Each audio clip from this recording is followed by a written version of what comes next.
Operation Spectre Rising is finally here, at least on PlayStation 4, and with it, the black market received a pretty extensive update alongside the standard multiplayer, blackout, and zombies modes. This black market update, of course, included the brand new Operation Contraband stream comprised of 50 tiers, granting players access to new items like the Spectre Specialist, the Nefo OD Club, and the Tiger Shark Light Machine Gun. The item shop also received an update and now features brand new items like the Misty Special Order, the Spectre Ninja outfit, and the Venom Cocktail Mastercraft for the Hades. And last but not least, the reserves portion of the black market also saw some new additions with the Spectre Rising update, introducing things like the Mark II variants for the Spitfire, the Rampage, the VAPR, and the Switchblade, alongside new camos, weapon charms, war paints, and death effects. But there is a catch to all of this, and quite honestly, it's not a very pretty one. Today, we're breaking down this new black market update and talking about what exactly went wrong with it. What's up guys, Zach or Immortal here, welcome back to the channel and thanks for stopping by. If you are new here and you do want to stay up to date with all of the latest Black Ops 4 news and intel, feel free to hit that sub button and turn on your post notifications. That way you'll always know when a new video goes live. And of course, if you guys do enjoy this video, let me know by dropping a like rating on it. Oh, and once again, I gotta seriously thank you guys so much for the support as of lately. All the new subs, the likes, the comments, it is all absolutely incredible, and I can't tell you guys enough how much I truly do appreciate it. Anyways, let's get into this new black market update. Right off the bat, I do want to preface this video by saying that I typically don't like to highlight the negative things within my content. I'm just really not a negative person like that, and I'd much rather focus on the stuff that I personally enjoy and that I deem to be more positive. However, this black market update, as cool as some of the new stuff might be, definitely has its flaws. And with that, today we're going to be looking at both sides of the spectrum, and rather than just ripping straight into the system, I'd like to offer some more constructive criticism than anything else, on the off chance that this video does actually make its way to a dev. I digress though. Operation Spectre Rising did introduce some pretty cool content to the black market across all the categories, that being Blackjack Shop, the Contraband stream, and the reserves. First and foremost though, the lack of camos in the 50 Spectre Rising tiers we have so far is definitely a big disappointment. In a first-person shooter, weapon camos, effects, and upgrades are some of the most prominent in-game customization features, and for there not to be a single camo in all of the Spectre Rising Contraband tiers, that to me is a pretty large missed opportunity. I mean, let's just face it, not that many people out there are pumped about unlocking a new sticker or a calling card or even a spray most of the time. Camos, on the other hand, are much more exciting, especially reactive and mastercraft ones, so I'll reiterate it, no camos in the Contraband stream, definitely a bummer in my book. Now, Blackjack Shop, on the other hand, actually is not that bad if you ask me. I mean, it's not anything too crazy, but the content we do have available right now is pretty solid. But then we get to the reserves, and really this is where the meat and potatoes of this video lie, because a few of you might have noticed that over the course of the past couple of weeks, I've built up a pretty significant amount of reserve cases over the course of Operation Grand Heist. Ever since about 2 or 3 days into Grand Heist, every single reserve case that I've earned, either through the tiers or through the actual reserve case unlocks, I have saved. And that all led up to earlier today, where I had 332 cases saved up. Now, I saved all of these in anticipation for this new operation, hoping that through having such a large number of cases, I could ensure myself some of the new high-value content. For instance, stemming from what we know is in the reserves as a result of the Spectre Rising updates, the new Mark II variants, especially for the VAPR and the Spitfire, the new Blackout characters like Sarah Hall and Blackjack, and the Afterlife Camo. Now, spoiler alert, the best items that are available in the Spectre Rising reserve content, I did not get. And I'm not gonna lie, I am a little bit salty about that, but that is not the real problem at hand. The problem is, this reserve system is so beyond casual player friendly, it's honestly ridiculous. Now bear in mind, I am an outlier here in the grand scheme of things. I play this game for multiple hours on a near daily basis. Thus, I would say my chances, or at least my potential at earning the new items, is somewhat heightened compared to someone who only plays, say, 1 or 2 hours a week.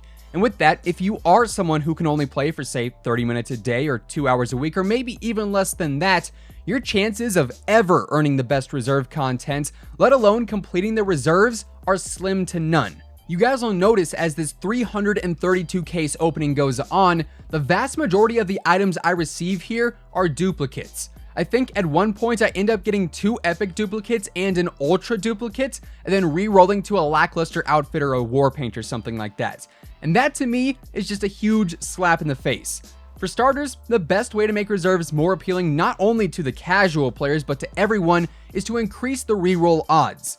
By that, I mean if my third duplicate is an epic item, I think my reroll should be of epic rarity or better. If my third duplicate is a rare item, the reroll should be rare or better. In this current system, you could have 3 epic duplicates and then reroll to a common sticker. That to me sucks and is such a slap in the face. At the same time, I'd love to earn crates that are duplicate protected on top of the 3 duplicate reroll system that are maybe earned every 5 or 10 tiers to ensure that I can always earn a new item if I play the game enough and save up my drops. Instead though, I could earn 3 cases right now and actually only earn 1 new item after the fact. That is anywhere from 2 to 3 hours of in-game playtime just to earn 1 item that could potentially be of lesser value than your 3 dupes. Now, take those numbers and apply it to someone who plays for maybe 30 minutes to an hour every day or even every other day. That means every 3 days at the very least, they could potentially earn 3 new items, 2 new items, or they could even earn 1 new item alone, and if they end up getting 3 epic duplicates within those 3 days of playing, they don't even necessarily earn another epic item from the reroll. So, for someone like me who earns multiple cases every day, sure, I'm just playing the odds when it all comes down to unlocking this super high value content, like the Mastercrafts and the Mark IIs and the Blackout characters. Now, over time, if I do end up playing the game enough, statistically, through the rerolls, I can earn those items, but for someone who can't play every single day or even every single week, they have to solely rely on the luck of the system, which the odds in play here are some of the worst that I've ever seen, to be honest. Like, you guys can clearly see it happening in this opening footage right now.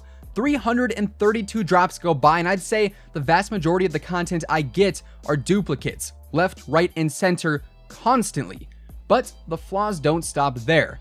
With all the new exciting content that Spectre Rising introduced, even if you do end up unlocking, say, the Afterlife Reactive Camo or one of the new weapon charms, you won't necessarily even get to use it on your favorite weapon because, just like the Street Race and Splatter camos from Grand Heist, you have to earn the Afterlife and Chrysalis camos, all the weapon charms, and all of the death effects for every single weapon in the game. So, instead of having maybe 10 to 15 new items introduced into the reserves with this update, we instead have like 150, maybe 200, maybe even more than that introduced now, since they are individual weapon unlocks, yet again lowering the odds of you ever getting that ultra rare content and even lowering the chances of you unlocking the new camos or charms on your favorite weapon. I mean, even just limiting these kind of unlocks to classes, for instance, the Afterlife camo being unlocked for assault rifles and then SMGs, kind of like how it was back in Black Ops 3, I think would be a big step up from having to earn each of these items roughly 30 times.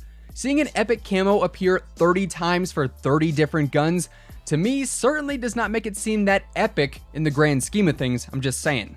So, while Spectre Rising did introduce some pretty cool new content to the black market all across the board, it also just muddied the waters even more when it comes to the odds in play within the reserves.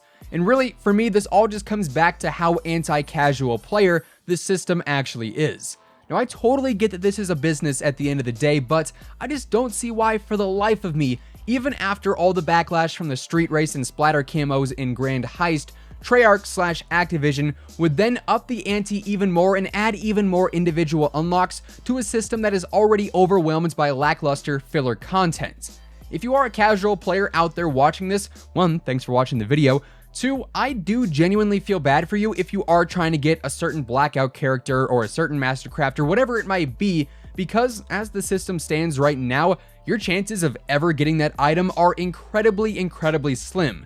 Sure, you might get lucky, and in that case, great for you, but for every other player out there trying to enjoy the game through the eyes of their favorite character or through using their favorite camo, they either have to devote hours upon hours of their day to playing this game, or take out the equivalent of a car loan from the bank to buy COD points to spend on drops. Hopefully, this video didn't come across as too ranty or complainy, as I really did intend for it to be more constructive overall, but honestly, I am pretty disappointed in this system right now. Black Ops 4 is a game that really I do enjoy a lot. Apart from specialists at times, I really enjoy the core gameplay and multiplayer. I absolutely love Blackout, and the lore and backstory hidden all across the game I personally find astounding, but the black market, man, to me it is a big bummer. With that said though, thanks for watching the video. If you enjoyed, let me know by dropping a like rating on it. And if you are brand new here to the channel and you do want to stay up to date with all the latest Black Ops 4 news and intel, feel free to hit that sub button and turn on your post notifications. That way you'll always know when I upload a new video. Once again, thank you guys so much for tuning in, and until next time, take it easy, have an awesome rest of your day, and I'll catch you guys later. Peace out.